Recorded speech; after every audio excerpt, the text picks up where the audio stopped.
used to go camping every summer.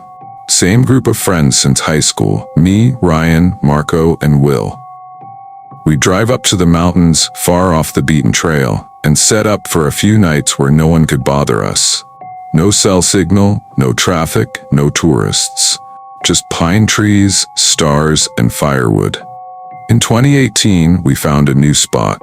Ryan had heard about it from some hiker on Reddit. Supposedly untouched forest land about 5 miles off an unmarked logging road near northern Idaho. No facilities, no trails, just raw wilderness. Perfect. We packed light, tents, sleeping bags, food for 4 days. By the time we hiked in and set up camp near a small, still lake, the sun was already setting behind the tree line. We cracked open some beers, roasted hot dogs, and stayed up swapping stories by the fire. That night was calm, cold but clear. Coyotes in the distance, wind rustling the trees. Nothing unusual. The second day, things changed. It started small. Around noon, we heard what sounded like a child laughing, far off in the woods, echoing strangely. We froze, trying to listen again, but the sound was gone. Marco laughed it off. Probably birds, or a fox. We moved on. Built a makeshift dock out of driftwood. Took turns jumping into the freezing lake. The laughter faded from our memory. Until that night. We were halfway through a bottle of whiskey when we heard it again. Laughter. Closer this time. Then something else. Whispering. Low. Too quiet to make out the words. We shined our flashlights into the dark, scanned the trees. Nothing. Will stood up and shouted, "Hello." No answer. He scanned the tree line again, then shook his head. Just echo. We're freaking ourselves out. But we all felt it. That tightening in the gut. That ancient animal feeling that something was watching us. We killed the fire early and went to our tents. I woke up sometime after midnight to the sound of crunching leaves. Slow footsteps. Close. At first I thought it was one of the guys going to pee. But the steps didn't sound right. Not like boots, they were too soft. Bare feet. And then I heard it again. Laughter. Right outside my tent. My heart stopped. I didn't move. I didn't breathe. I just listened. It was a child's giggle, but wrong, slow, repeated, like someone trying to imitate a laugh they'd heard before. I stayed frozen for what felt like an hour. Eventually it stopped. I drifted off at some point, probably from sheer exhaustion. In the morning, I stumbled out and asked the others if they'd heard anything. Ryan nodded slowly. I thought I saw someone standing near the lake last night. We all looked at him. Like who? He hesitated.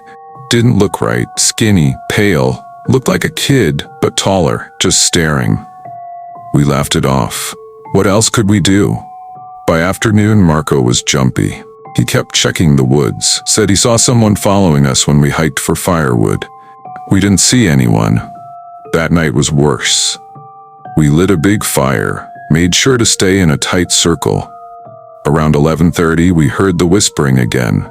Closer, clearer. It was our names, each of us, one by one, whispered from the dark, from different directions. Ryan, Marco, Will, me.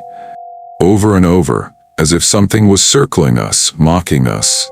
We shined our flashlights, shouted into the dark, even through rocks. Nothing, and then silence, until we heard something that made every hair on my body stand up. The sound of a zipper, one of our tents. We ran over. Ryan's tent was half open, but he hadn't been in it. Inside, sitting in the middle of his sleeping bag, was a small pile of teeth. Human teeth. Perfectly white, clean. We packed up immediately. No one said it, but we all felt it. Something didn't want us there. Something was playing with us, but we couldn't leave yet. The trail out was rough and in the dark, dangerous. We agreed to wait until sunrise and stay together in one tent. We stayed awake, clutching knives, jumping at every crack of a branch. Around 3 a.m., Will went pale and said, "Do you hear that?" We listened. Crunch, crunch, crunch, footsteps, slow, deliberate. Then a voice, right outside the nylon wall. "Let me in, it's cold." It was a child's voice, But it wasn't. It was flat, emotionless, almost robotic. "Let me in." Over and over, none of us moved. Then the voice changed. It became Marco's voice. "Guys, it's me. Let me in." Marco was inside the tent with us. We lost it.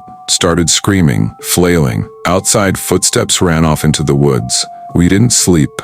We hiked out before the sun had fully risen. No one talked. No one looked back.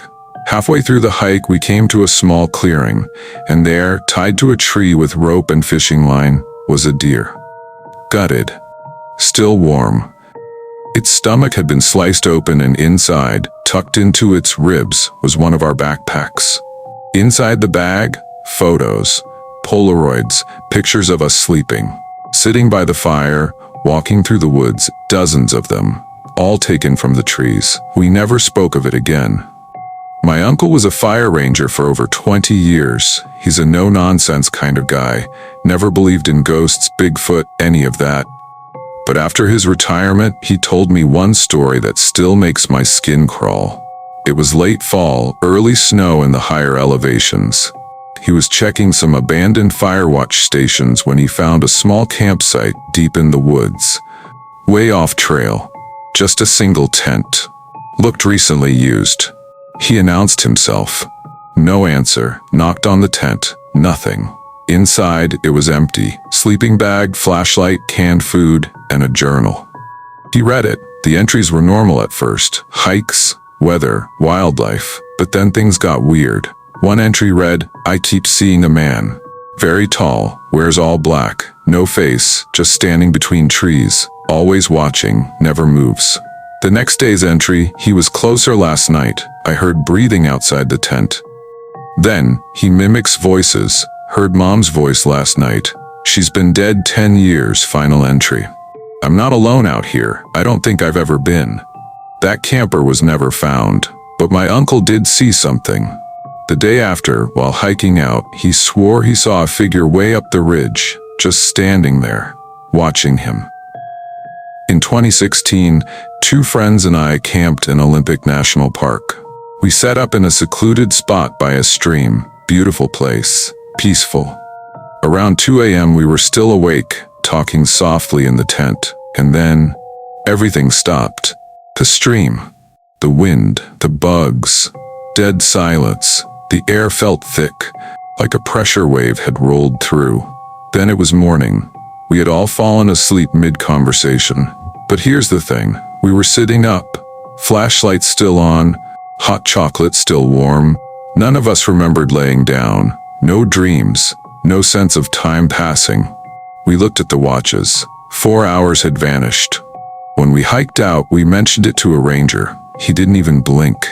Just said,